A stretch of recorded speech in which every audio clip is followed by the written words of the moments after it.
Good morning, everyone. Good afternoon pala, 12 o'clock service.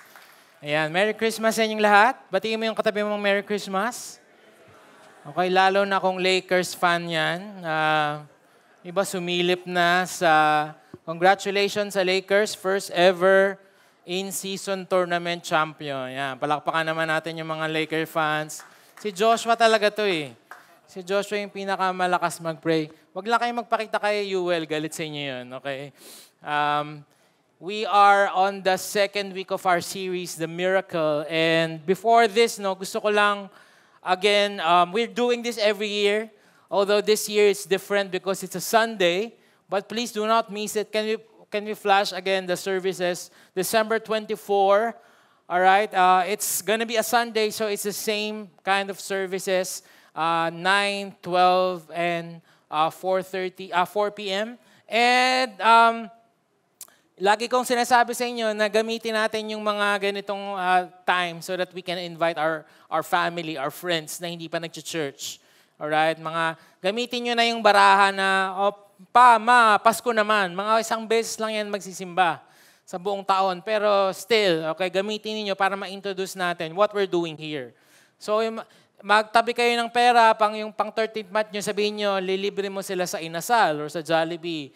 Or kung wala talagang budget, saan nga tayo kumakain dun sa loob ng Save More? Ayan. Doon sa Pouchin. Ayan. Best friend namin ni Marla yung Pouchin. So, alright. So, service tayo ng 9 or 12 and then maglilibre namin kayo afterwards. Alright? So, and we're doing this because again, hindi mo naman birthday. Okay? Huwag kang magpaka-busy nung araw na yun lang. Of course, we celebrate with family, but at the same time, si God, yung kailangan nating pasalamatan for everything that He has done for us the whole year. Okay? December 31 as well, our New Year's Eve service is gonna be on a Sunday. So, be in our services.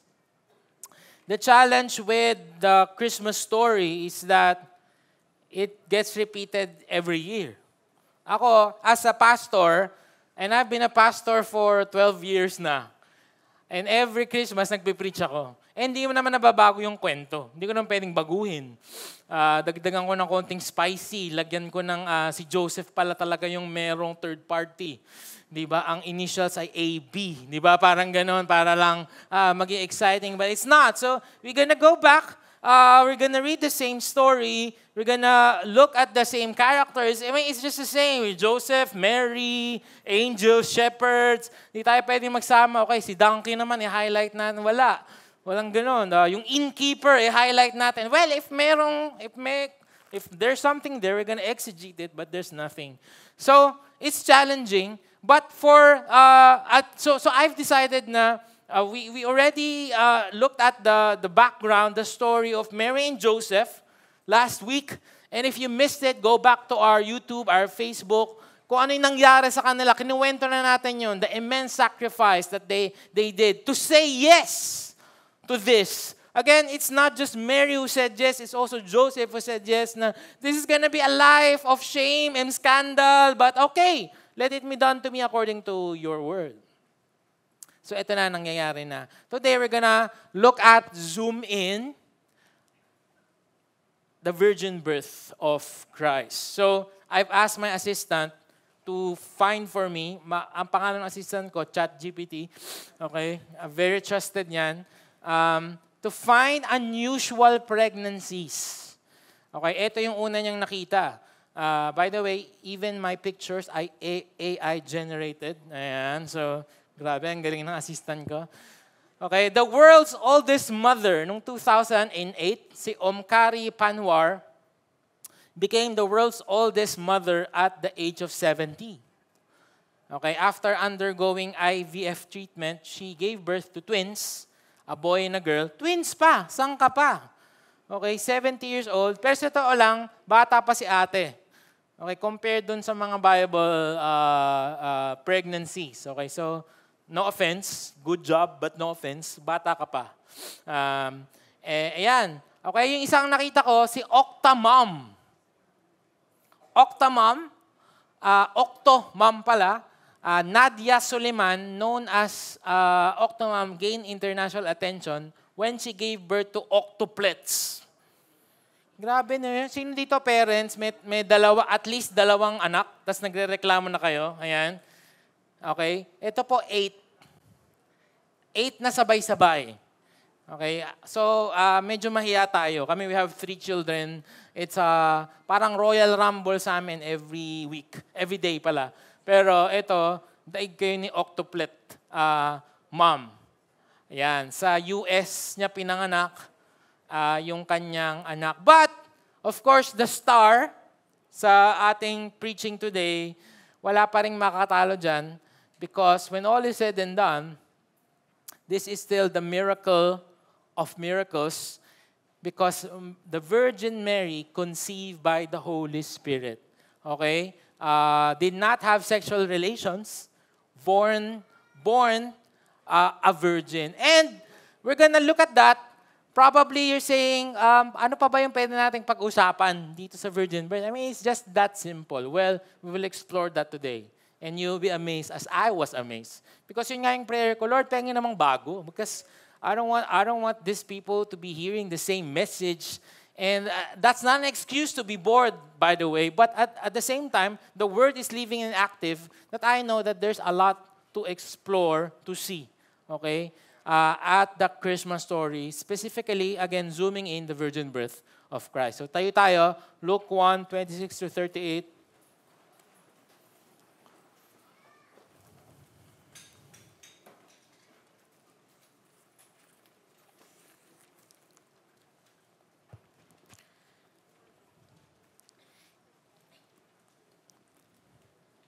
In the 6th month, the angel Gabriel was sent from God to a city of Galilee named Nazareth, to a virgin betrothed to a man whose name was Joseph, of the house of David. And the virgin's name was Mary. And he came to her and said, "Greetings, O favored one, the Lord is with you." But she was greatly troubled at the saying and tried to discern what sort of greeting this might be. And the angel said to her, "Do not be afraid, Mary, for you have found favor with God. And behold, you will conceive in your womb and bear a son, and you shall call his name Jesus. He will be great and will be called the Son of the Most High. And the Lord God will give him the throne of his father David, and he will reign over the house of Jacob forever. And of his kingdom there will be no end." And Mary said to the angel, "How will this be since I am a virgin?" Sabi niyo nga, virgin. And the angel answered her, "The Holy Spirit will come upon you, and the power of the Most High will overshadow you. Therefore, the child to be born will be called Holy, the Son of God. And behold, your relative Elizabeth, in her old age, also has conceived a son. And this is the 6th month with her, who was called barren. For nothing will be impossible with God." And Mary said, "Behold, I am the servant of the Lord. Let it be to me according to your word." And the angel departed from her. Father, I pray that you will be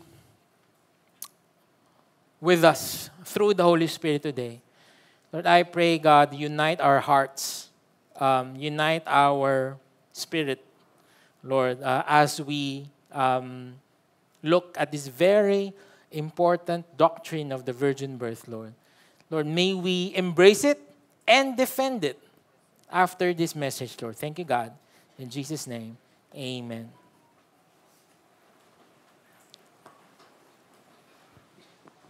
Sir Manny, pwedeng padagdag ng konti sa monitor? Here. Thank you. Ito yung binasa nating verse, and binasa natin to last week. We've looked at the different perspectives between Joseph and Mary.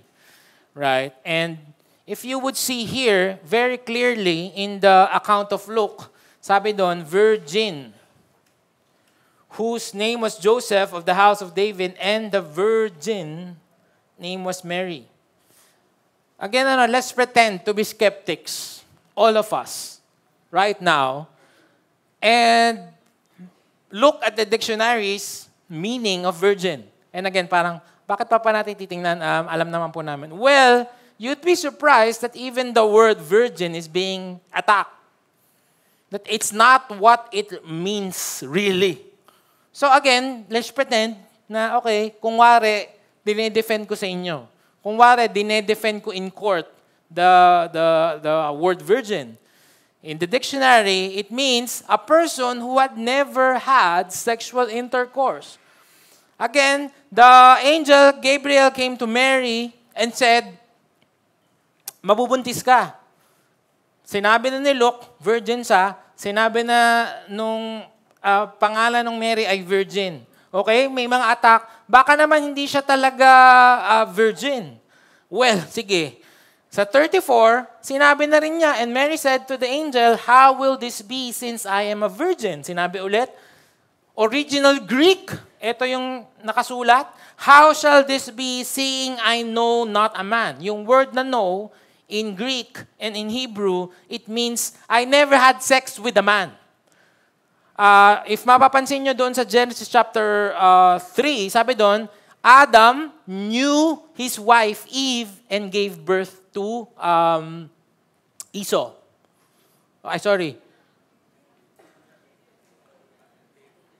Cain. Ano ba? Cain, okay? Adam knew, ibig sabihin, had sexual relations with his wife and gave birth to Cain. Okay? So, very clearly, sinabi na nga dito ni Mary, teka lang, paano mangyayari yan? Hindi pa ako nakikipag-sex with anyone. So again, very clear, but the word virgin is being attacked. Sabi ng mga skeptics here in Isaiah 7:14, where the first prophecy was announced, sabi ng mga skeptics, hindi naman ang ibig sabihin ng virgin ay, ibig lang sabihin ay young woman. Ang Hebrew word kasi nung virgin ay alma, and again, guys, this is not something big pa. But there are just people who are saying, no, it's not. It doesn't mean someone who doesn't have sexual relation. It simply means a young woman. So, it's being attacked. Skeptics are saying the Greek means young woman.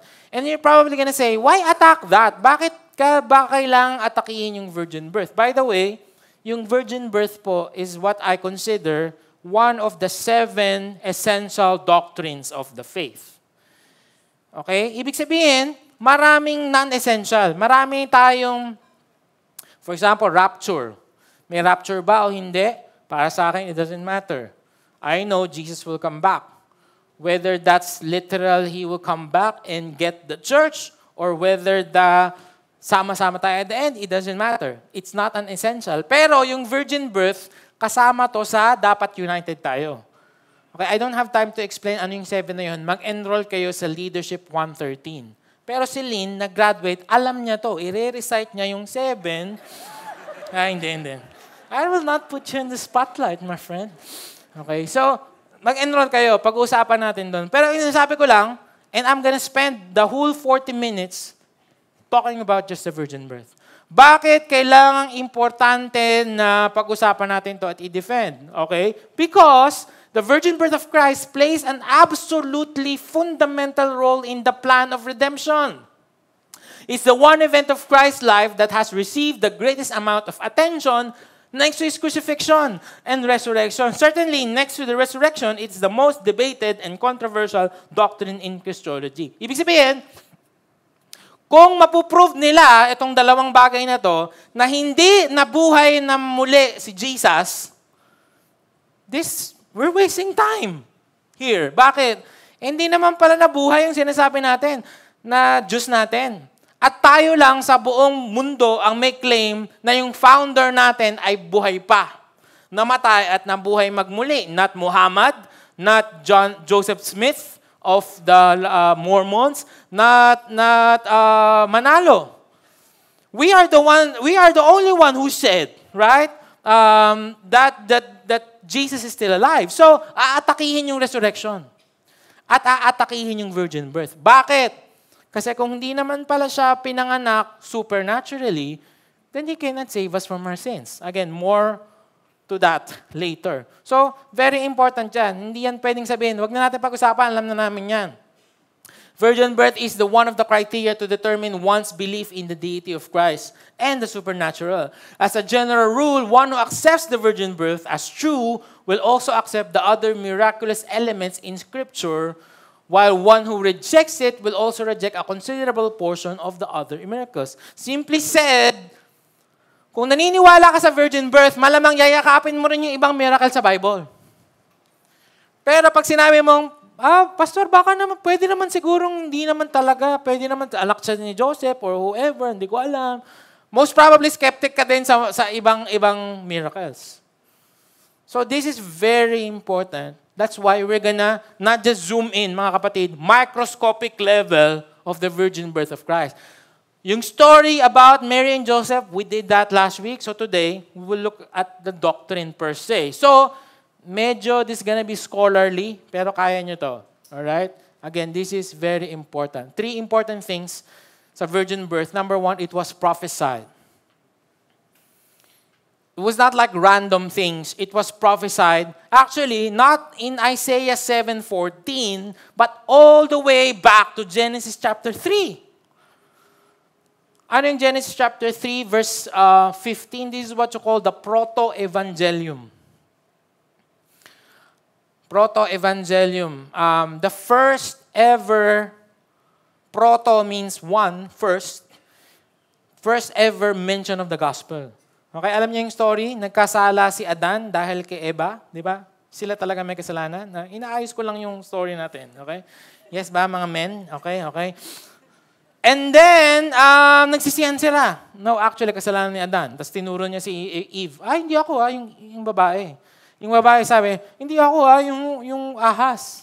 So kausap ngayon yung ahas. Ni God. Sabi niya, I will put enmity between you and the woman, and between your offspring meaning the snake's offspring, and her offspring.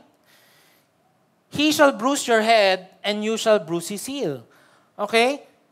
Masusugatan mo yung anak ng babae, dito lang, sa sakong.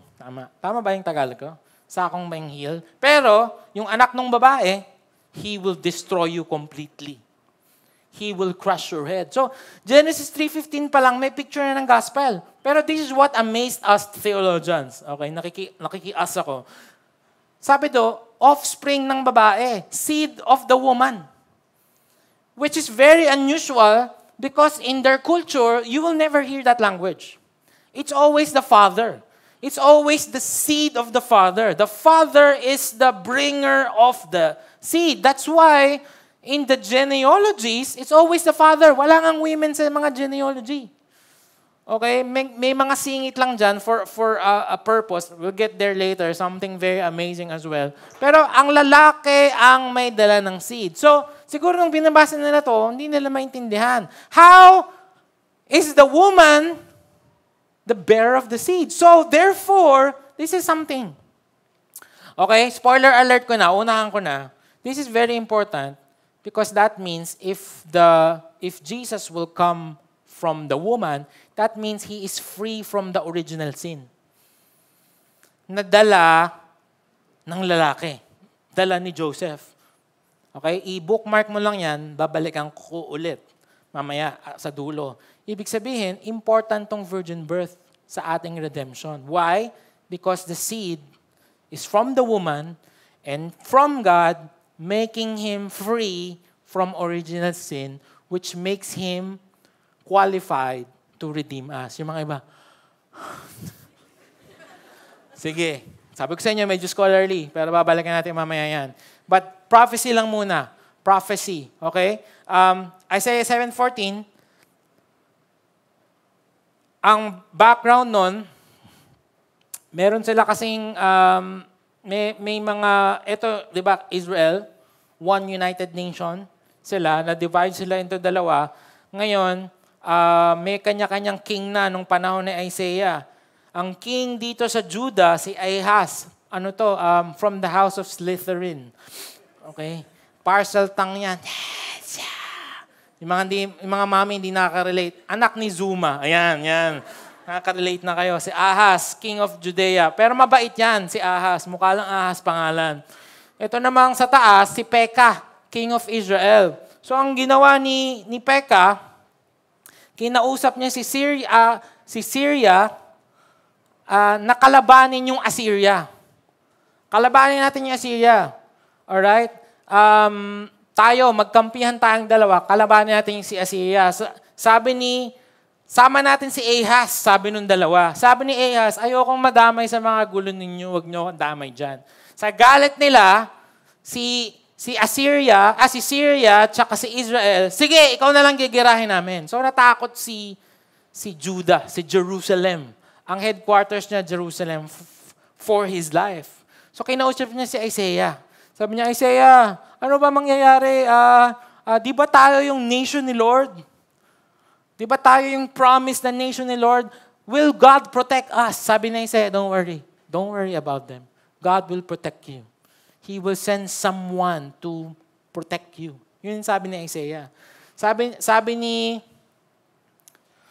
sorry, na-click ko 2 times. Sabi ni Ahaz, king of Judah, sabi niya, again, the Lord spoke to Ahaz, ask a sign of the Lord your God. Let it be deep as Sheol or as high as heaven. Sabi niya, humingi ka ng sign. Nagagawin ni Lord to. Kahit napaka-imposible mangyayari to. Do you follow? So sa ating words, parang pag tinanong mo, oh my Lord, yung utang mo sa akin, babayaran ko po, Pastor. Kailan? Pag puti na ang uwak. Di ba ganon? Ganon. Sabi niya, humingi ka ng sign na napaka-imposibleng mangyari, pero mangyayari dahil faithful si God. And then sinabay, Isaiah 7:14. Okay? A virgin will give birth to a son and you shall call his name Emmanuel. During that time, no one understands this prophecy. Tayo lang yung nakakaintindi ngayon. Pero no one, doesn't make sense. How can a virgin bring birth? Alright? Guys, if there are 300 prophecies, and this is very important. No? Tingin mo na kayo, but before nyo tingnan yung screen. We're gonna do some math here. Alright? Pastor, dumudugo na nga yung ulong ko, tas math pa ulit. So, this is important because we're the only religion in the world. Okay? What makes us different from anyone else are fulfilled prophecies. Tayo lang, yung may mga nag-prophesy thousands of years ago and then nangyayari at nakita nating nangyari. So, ilalaban natin to. Kung merong 300 prophecies lang, okay, sa Bible, the probability that at least 8 of them will be fulfilled in one person, ito yung probability, 1 in 10 raised to the 17th power. Sige, paki-compute. Enzo, paki-compute nga. Ay, grabe! Okay, Pastor, ano ba yung probability? Mahirap tayo niya kung magbe-basic probability pa tayo. Okay? Ang probability, ulit lang kung merong 300 prophecies lang sa buong Bible, yung 8 lang doon, kuhanin mo na mangyari sa isang tao, ang probability nun is 1 in 10 raised to the 17th power. 1 in 100 quadrillion. And, Victory May Kawayan, 12 noon service is not just 8 that was fulfilled. It's not just 300 that was fulfilled in Jesus Christ. Every single one of them is fulfilled in Jesus Christ. I don't have time to look at all of these verses. Right? Pili lang tayong isang example. Ito, Micah chapter 5 verse 2 said that he would be born in Bethlehem. Hindi naman taga Bethlehem na sila, Joseph at Mary. Okay? Parang, sino yung talagang taga May Kawayan? Taas kamay. Dito ka pinanganak sa May Kawayan. Okay? Konti lang ibig sabihin saan kayo galing before. Ako taga Baliwag. Sa Malolos ako pinanganak. Right?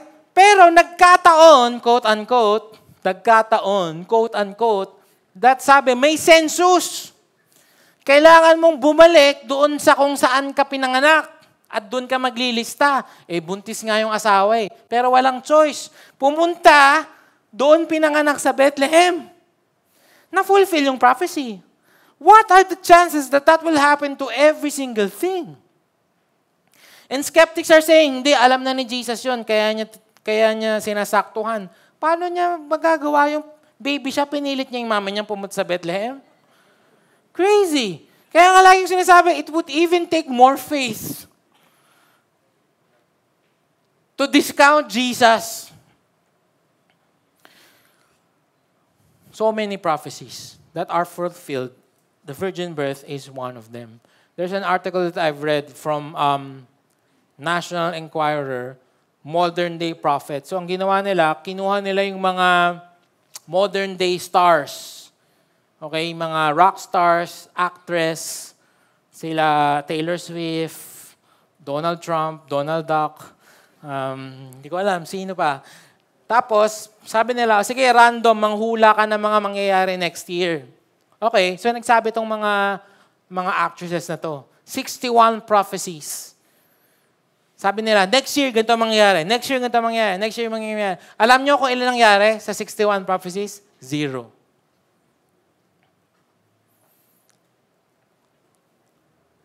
Pero kay Jesus, the virgin birth, hindi nangyari yun. The virgin birth was prophesied and it did happen. Number 2, it was not just prophesied, it was planned. Sabi sa Galatians 4 verse 4 to 6, when the fullness of time had come, God sent forth His Son, born of a woman, born under the law, to redeem those who were under the law, so that we might receive adoption as sons. Sa Tagalog, nung hinug na ang panahon. Okay, help me out here, mga Tagalog experts. Sa nararapat na panahon, sa panahong itinakda, sa oras na nakasulat, yung virgin birth, yung Christmas, it was not just an ini-mini-mini mo. Kailan kaya papanganak si Jesus? Sige, nag-uusap yung Father, Son, Spirit. Kailan mo gusto yung panganak? Sige, ini-mini-mini mo na lang. Ini-mini-mini. Ayan. Hindi rin siya nagpanik. Kasi ang dami na nangyari sa Old Testament na hinihingi na nila Isaiah, yung Messiah. Sa Lamentations na lang, grabe yung iyak ni Jeremiah na parang, hindi pa ba darating yung anak ng Diyos, yung Messiah, hindi pa ba? Hirap na hirap kami. Ilang beses silang na-exile, ilang beses silang napaalis, hindi pa rin dumarating. So hindi yan parang, nagpapanik na yung mga anak natin, nauubos na yung mga naniniwala sa Diyos. Sige na, padala mo na kahit di pa oras. Hindi siya ganun. Hindi siya panikero. Merong exact time, and that is kapag sa takdang panahon, the fullness of time. Parang sinaing lang yan. Hindi pwedeng maaga, hindi pwedeng either sunog yan or malata. Ito, sakto. Kailan pinanganak si Jesus? 6 to 4 BC. And it aligns with historical events. So, hindi to parang fairy tale na once upon a time. Tapos kailan yun? Basta once upon a time. No. Meron tayong exact date. When that happened, around 6 BC to 4 BC, it cannot be more than 4 BC because 4 BC doon namatay si Herod. Alam niyo si Herod, kilala niya, di ba? May kanta siya eh. There's a Herod when you look inside your heart. Hindi ko alam ba't gumawa sila ng kanta para kay Herod. Pero around that time din yung massacre of the innocents. So kita nyo nag-align doon sa historical events. It also aligns with astronomical events. Alam niyo yung the Star of Bethlehem? Sino nakakaalam? Yung mga iba, kahit ilang ulit ko lang sinasabi, hindi nyo pa rin alam. Hindi kayo nagbabasa ng Bible eh. Ay, talaga po, may star po nung Pasko. Kaya nga may parol eh. Magbasa ka ng Bible. Okay? There are astronomers that were saying that around 4 BC, 6 BC, Japan, Jupiter and Saturn aligned. And that is what the Magi saw. That was the Star of Bethlehem. Around those times. Okay? May mga Korean and Chinese accounts that says the same thing. Na around this time. Alright? And then it's a birth of a new era for the whole world. Again, may 400 years of silence, prophetic silence, and then pakiramdam ng lahat na parang bago na to, birth of a new era. It also aligns with historical and cultural views. Kasi tingnan nyo maraming di naniniwala kay Jesus, and yet His birth it became the timeline of the whole world. The whole history. Okay, yung BC, hindi yan before Carmen. Rui BC, iba ang buhay ni Rui nung wala pa si Carmen. Yes, totoo yun. Pero hindi yun before Carmen, before Christ. And even atheists are using that timestamp. Di ba? Ano ngayon? 2023 AD. Anno Domini. Anno Domini means the year of our Lord. So yung pagkapanganak ni Jesus became the marker to the whole history. And yet, it's amazing that still people don't believe in that. Diba? Weird. Sabi sa Ephesians 1 verse 11, in Him we have obtained an inheritance, having been predestined according to the purpose of Him who works all things according to the counsel of His will. Ulitin ko yun, kung hindi nag-make sense. Sabi doon, everything is predestined according to the purpose of God, who works all things according to the counsel of His will. Ibig sabihin, mga kapatid, ano yung ibig sabihin nun sa atin? Tapos babalik tayo mamaya ng virgin birth. Walang random. Walang nagkataon lang. Okay, marami kaming kausap na ba't ka napunta dito sa Victory May Kawayan? Pastor, nagkataon lang po. Nakita ko po yung V-sign, tapos po, nagandahan na po ako. Actually, nalalamigan lang po ako. Yun lang po yung... Pero walang ganon. Walang nagkataon. Sabi dito, just like what it says ng Romans, right? Everything works together for the good to those who love God and works according to His purpose. Ibig sabihin, planado lahat yan. Even the birth of Christ is the right time. Why? Una, we believe na it's the right time because the Roman Empire stability, may tinatawag na Pax Romana, Roman peace. Ibig sabihin, kung si Marloyd ang gustong mag-share about Jesus, hindi siya madaling papatain. Bakit? May peace. Number 2, may mga Roman roads na ginawa ng Roman Empire. And because of that, the word about Jesus quickly spread. Bakit? Because of the Roman Empire. Dahil may mga roads. Kaya madaling nakapunta si Paul sa Turkey, sa Asia Minor, sa Greece, because of the Roman Empire stability. Tapos, Roman citizen pa siya. Do you get that? That would not be possible if Jesus was born 100 years, 200 years, 300 years earlier. Do you get that? Yun yung sabi kong point. Planado to, pre. Hindi to nagkataon lang at gusto lang ni Jesus na ipanganak ng 4 BC. Okay, number 2, cultural and linguistic commonality. Mas madaling mag-usap. Bakit? Merong global language. Ang global language nung panahon ni Jesus ay Koine Greek. Hindi Corny Greek. Corny Greek yung pagka nagpatawa ka, hindi nakakatawa. Koine, K-O-I-N-E. Koine Greek. So global language, parang tayo, punta ka ng China, wag sa China, mahirap pala doon, hindi ka talaga maintindihan. Kasi sa Hong Kong, sino nakapunta ng Hong Kong? Diba? Parang, ang hirap doon, hindi talaga silang salita ng English. Nagpunta kami doon nila Marloyd, tapos umorder kami ng chicken. Is this chicken? No, is this chicken? Ang susungit nila, ewan ko bakit. Diba? Ang sungit nila. Tapos, sabi ko na lang, is this pluk, pluk, pluk, pluk? Yes, yes! Ganun. Bira, kailangan pang in-dramatize. Sa panahon ni Paul, madali nang magsalita. Sa panahon nila Jesus, madali nang mag-share. Yung Bible is written in Koine Greek. Again, that would not be possible if Jesus was born 300, 400, 500, 600 years earlier. No? Yun lang yung point ko. It's at the right time. Because may cultural and linguistic commonality. May mga Jewish diaspora, may mga synagogue. Kahit saan ka magpunta, merong Judaism, may mga Jews na jumping board to Christianity. So it was not hard for Paul to preach the gospel and other disciples. May religious and philosophical openness, okay? Because of the Roman Empire ulit, may openness sa kahit anumang religion. And that paved the way to the gospel to be preached.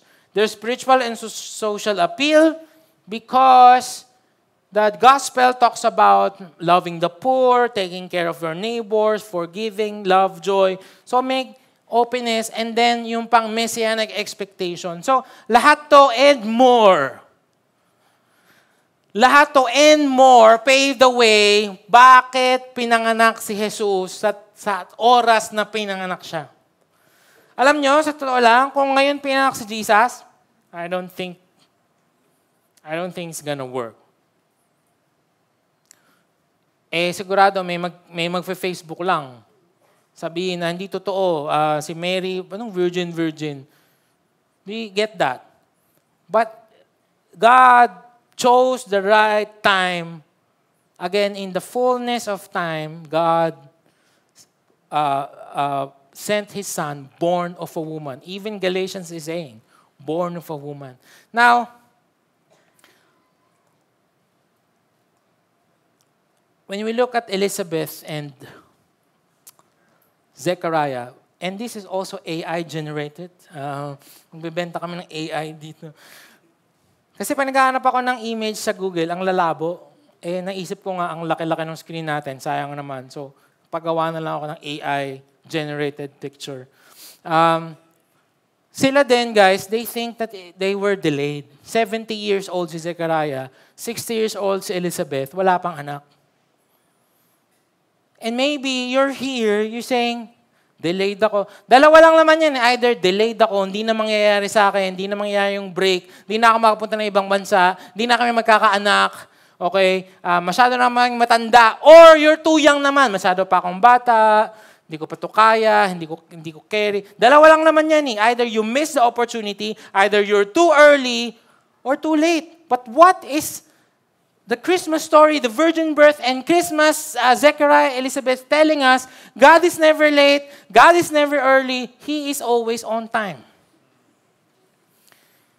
In fact, if you think He's late, if you think He's early, it speaks so much of your timeline and not His. Baka ikaw yung nag-timeline sa sarili mo, dapat by this time, eto na ako. At this time, ito na yung ipon ko. At this time, may kotse na ako. Tapos pag hindi nangyayari, kasalanan ni God. The story of Christmas and the virgin birth was just in the right exact time. Just like when Zechariah and Elizabeth, kailangang ipanganak si John the Baptist, kadikit nung pinsan niya eh. Because John the Baptist will pave the way for Jesus Christ. Yung iba, si John the Baptist pala yung anak nila. Yun nga, hindi ka kasi nagbabasa ng Bible eh. Kaya ako nahihirapan dito eh. Sino ba yan? Ganun. Sino ba yan? Tatay ni John the Baptist. So John the Baptist was also, their answered prayer was also at the right time. Bakit? Siya yung magpe-pave the way for Jesus. So it was prophesied, it was planned, and my favorite, it's required. Ngayon ko lang naintindihan that the virgin birth is not an icing on the cake. It's not like pagandahin natin yung storya para magkaroon tayo ng Oscar Awards. Ikaw ay virgin. No. There's no other way pala for us to be redeemed but the virgin birth. And I'm going to explain that in a while. What the virgin birth produced, it made Jesus fully God and fully man. Ulit, the virgin birth, because that happened, gave us a Jesus who is not just fully God, but fully man. Because, ngayon ko lang naintindihan, it cannot be one way lang. Jesus cannot be fully God because He cannot die. Okay? And so many other things. He cannot be fully man, but not of a virgin birth. Explain ko later. By the way, hindi po kailangang ipanganak ni Jesus para maging tao. Ulitin ko makinig kayo. Gising ka na. Ayan, okay na to. Medyo mahirap pa din, pero gising ka na. Maraming beses sa Bible na nagkaroon na po ng physical incarnation of Jesus. Ang tawag doon ay Christophanies. That the God, Son, the second person of the Trinity became man. So many instances. Melchizedek, commander of the Lord's army, yung kausap ni Abraham, ang dami. Pero, tao yun as in tao. But that cannot be the sacrifice. Bakit? Etong susunod na kikwento ko sa inyo. And maintindihan nyo to through the story of Boaz and Ruth, which is also AI generated. Ang galing ni AI. Alam nga niya, nilagay niya sa mga wheat tong si Boaz tsaka si Ruth. Actually, yung unang picture, ang bata ng Boaz, sabi ko, make Boaz slightly older. Galing, di ba? Order kayo ng AI sa amin. Company nila, Hana. Balikan lang natin yung kwento ni Ruth para lang mas grasp natin to. Again, may tahito. Ang tawag ito, foreshadow. Sabi nyo nga, foreshadow. May tahito sa virgin birth. Okay? So hold your horses. Si Ruth ay daughter-in... Ayaw mo na bro. Sige, as we end. Hindi, nalaglag lang.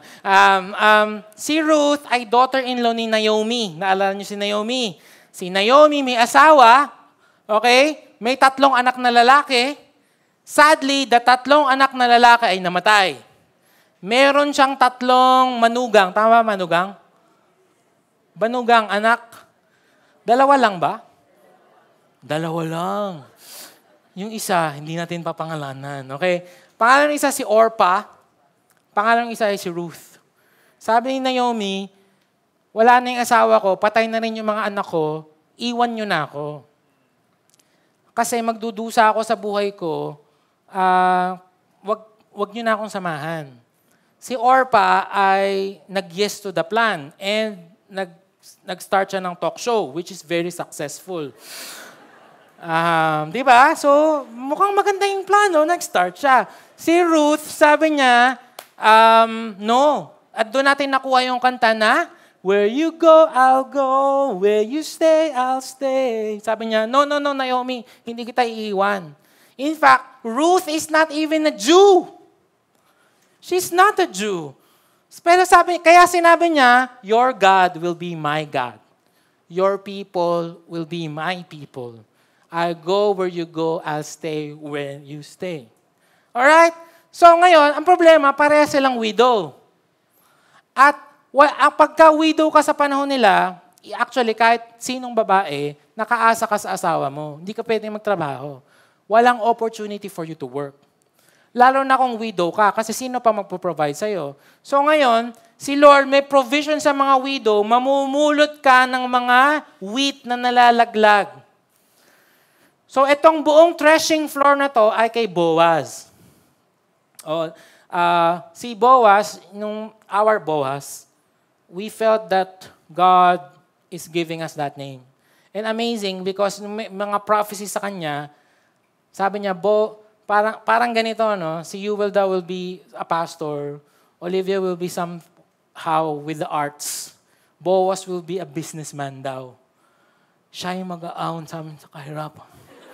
Joke lang. Okay, wag niyo po kami, okay po kami, mayaman po kami, bless kami. Okay, joke. Pero yun daw si Boaz. Sakto si Boaz ay mayaman na businessman.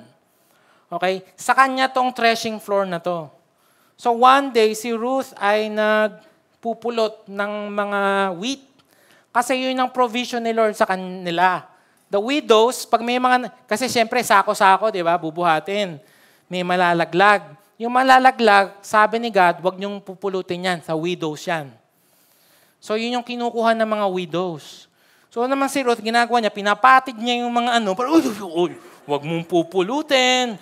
Hindi niya pinapatid. No? Parang wala pong ganoon. Nakita siya ni Boaz one day. Okay? Sabi niya, sino yung chika babes na yun, pre? Si Ruth yan. Sabi niya gano'n, si Ruth yan. So anyway, fast forward. Ang ganda nitong story lang to. Babalikan natin yan someday. Si Boaz, una ay walang obligasyon kay Ruth. Okay, ito na yung tahi. Ito na yung tahi ng virgin birth. Si Boaz ay walang obligasyon to redeem Ruth. Wala siyang pakialam. Kumbaga parang, pakialam ko ba sa mga nangyari sa inyo na nahimik ako dito? Pwede kong pumili ng asawa ko. Pwede kong, and at that time, marriage is very important. For you to be married to another wealthy family to make your family stronger. Ruth is a hopeless case. Naomi and Ruth is a hopeless case. Wala na silang pag-asa para ma-redeem. At hindi naman sila kailangang i-redeem. Pero si Ruth can only be redeemed by what we call a kinsman. Ayan, pastor, alam ko yan. Yung mga nagbabarilan. Kinsman yun. Okay, kinsman. Kin. Okay, kamag-anak. Closest relative. Okay? Only through a kinsman can Ruth be redeemed. That's what the law says. Hindi siya pwedeng mapakasal sa kahit saan man dahil nga naging widow siya. In fact, kahit walang ganung law, no one will want to be with a widow. You know why? Because they think that you're cursed. Kahit walang ganung batas, wala nang makipagmahalan sa'yo. Hindi ka na ibigin, hindi ka na tatanggapin. Bakit? May nangyari sa'yo, may something ka, may sin ka kung ba't ka inalaw ni Lord na maging widow. So wala talagang pag-asa. Pero meron. Kung i-redeem ka ng medyo kamag-anak mo. Alright? Kinsman redeemer. Pero, dapat, he is willing to redeem and able to redeem. Ibig sabihin, kahit willing siya, sige, ako na magpapakasal kay Ruth. Tapos sinabi ng mga tao, hindi mo nga mabuhay yung sarili mo, paano ka magpapakasal? Okay, by the way, mga single men, taas kamay, single men, sana i-apply natin yun, no? Yung kung wala kang direksyon, wag pakasal. Kaya nga yata tinawag Marloyd na nililigawan ko po kasi nililigaw nyo lang sila. Pero wala kang direksyon, okay? Magpa-disciple tayo, sama tayo sa kaya, okay? I very much support that group, yung ating singles group here. So, make the long story short, Boaz married Ruth. And because of that, the life of Ruth changed completely. Balik tayo sa virgin birth. Ang galing ng foreshadowing ng Bible, guys. Sobrang galing. Okay? Tayong lahat, ay parang si Ruth. Wala nang pag-asa. Patapon. Kailangang i-redeem. Nasa marketplace tayo ng sin na kailangang redeem. Para maintindihan yung redemption, one day, nasa Divisoria ako, meron akong kinuhang, I forgot na kung whatever, tapos wala maparkingan. Meron dong parang, naka-side parking, ang daming kotse, 10. Siguro pwedeng mag-side parking. Road parking sa side. Ngayon, pumark ako. Promise guys, 5 minutes lang ako nasa taas. Kasi may kinuha nga lang ako, tsaka alam ni Carmen yan, ayaw ko yung ganun nakakaabala sa daan. Pagbaba ko, 5 minutes, kotse ko na lang yung nandun. Sabi ko, nasa na ibang kotse dito nag-teleport? Kotse ko na lang yung nandun, tapos meron ng lock yung gulong. Nakalock na yung gulong. Sabi ko, pinagtripan kaya ako ng mga 10 kotse dito. Kanina, dami namin dito. Ngayon, pagtingin ko dun sa may salamin, nakalagay, redeem your car at the City Hall. Yun yung sabihin ng redemption. May kailangan kang bayaran para makuha mo yung freedom ng kotse mo. Alright? So, tayo, lahat ay nasa marketplace ng kasalanan. Kailangan tayong mag-redeem. Ito na yung problema. Only a kinsman is qualified to redeem the sinner.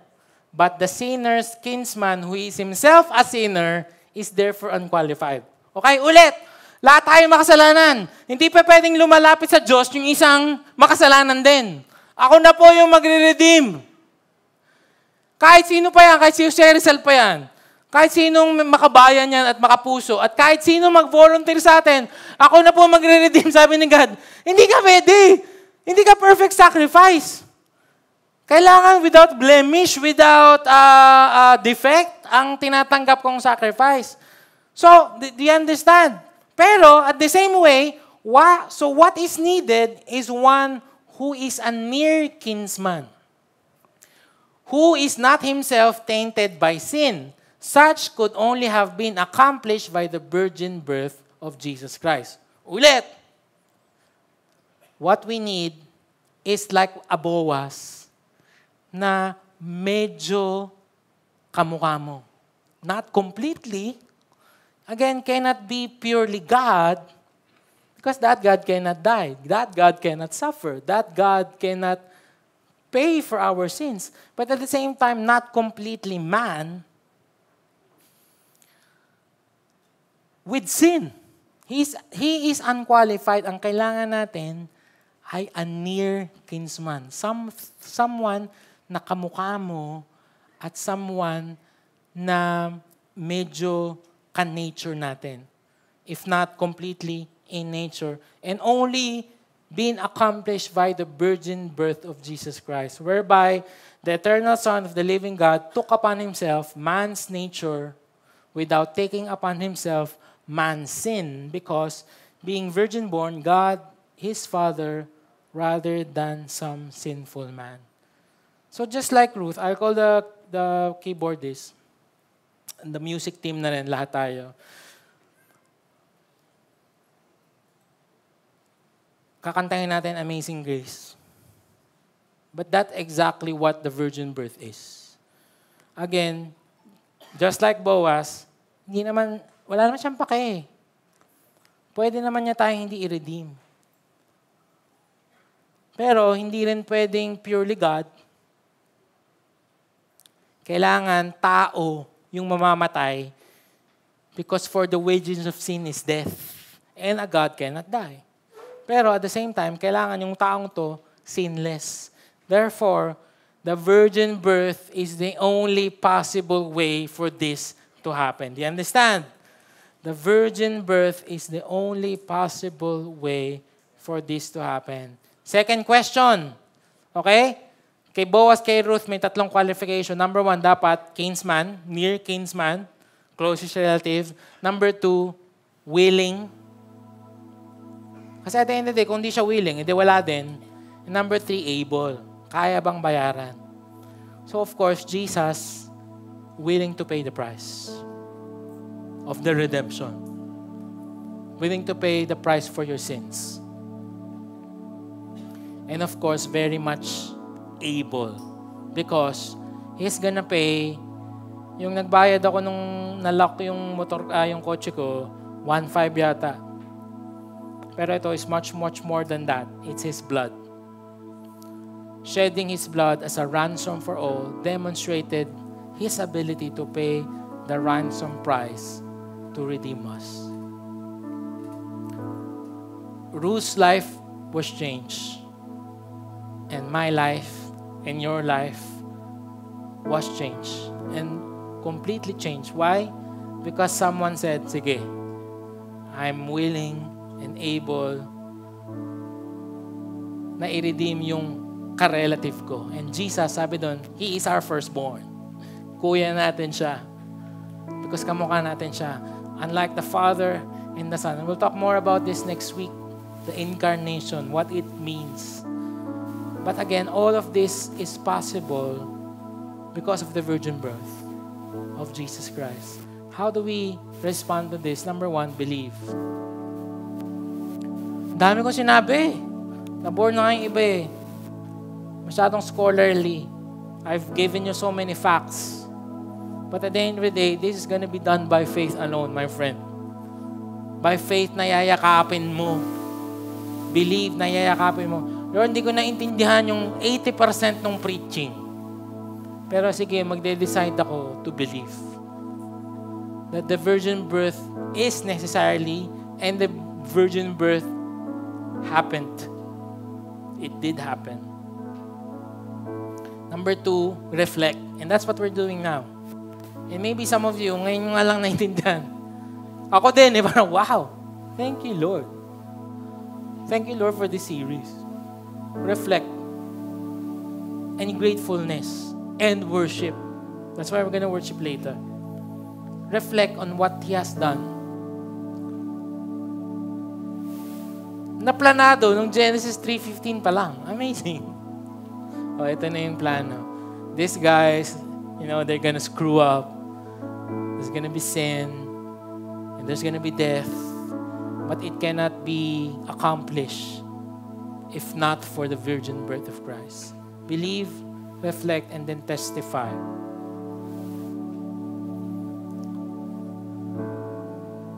It's now on your hands, my friend. Nasa kamay mo na to defend, to testify, to tell the world about this. You know why? Because the time is coming and it's already happening. And even that is being questioned. Totoo kaya? Baka hindi naman. Baka naman totoong si Jose lang yung ama. Believe, reflect, testify, tell the world. Let's stand up. We're going to worship. The virgin birth is the start of the grand scheme of God's salvation by grace. Just like Boaz, hindi naman siya required. Pwede niyang pabayaan itong si Ruth. Pwede niyang di i-redeem. And like what I've told you, pwede siyang pumili ng ibang asawa na probably better life, richer. But he chose to give that grace to Ruth and change her life. That's the same thing what Jesus did for us. Died at the cross for us. He can pay the price for our sins. If you're here and you're thankful, again, believe. Number 2, reflect. Reflect means, tingnan mo, pag nilay-nilayan mo, and also, magpasalamat ka. Kung nandito ka at nagpapasalamat ka kay Jesus for what He has done, the virgin birth of Christ, can you give Him praise? Palapakan natin si Lord. And let's respond in worship. Respond in worship. Lord, with grateful hearts, we sing to you, Lord.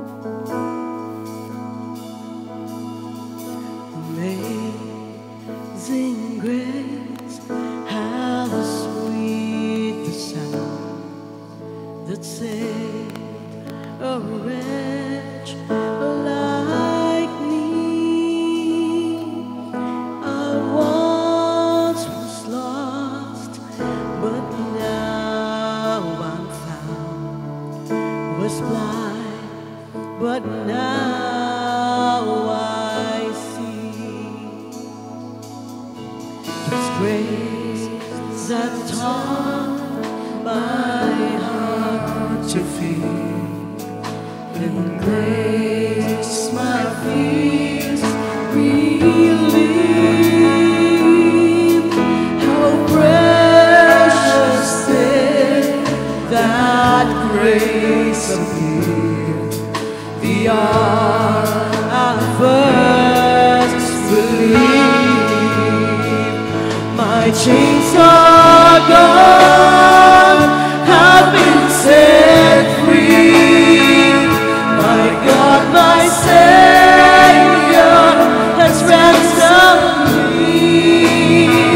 In light of love, His mercy reigns, unending love, amazing grace.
our hands to Jesus. Our hands are raised, Lord. We're grateful. Grateful for what you've done for us. Thank you, Lord, for redeeming us. The price is too much to pay, Lord. No one can pay it. Wala pong kayang magbayad. Kahit willing. Hindi naman able. We cannot. Because we are also sinners. Even if someone will volunteer today, sige na, ako na mamamatay for the sake of mankind, God will just say, you can't. You're unqualified. There's only one person who's qualified, and that's the Lamb of God who takes away the sins of the world. And it became possible because of the virgin birth. So we thank you for that, Lord. Again, I pray this is something that we embrace, we believe, we defend, we reflect not just this season, every day of our lives, and we testify about it. We tell the world about it. Thank you, Lord, because the Holy Spirit will empower us to do great and mighty things. Thank you so much, Lord. May the Lord bless you and keep you. May His face continue to shine upon you. May He be gracious to you. May He turn His face towards you and give you peace. In Jesus' name, amen. The service is ended, but fellowship and discipleship does not end. You can stay for a while, okay? And group yourselves, okay, into victory groups, victory group leaders. We can pray for them. If you need prayers, we will be here. We'll pray for you. Thank you.